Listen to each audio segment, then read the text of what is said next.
উস্তার পাতা আলু দিয়ে খয়রা মাছের ঝোল করছি।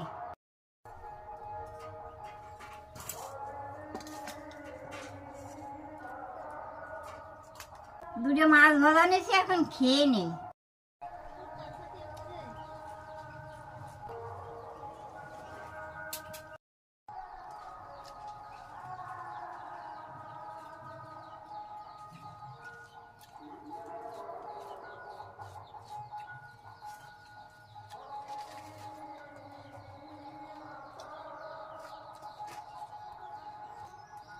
অনেকদিন পরে রান্না করলাম উস্তার পাতা ঝোল, খুব ভালো লাগছে খেতে।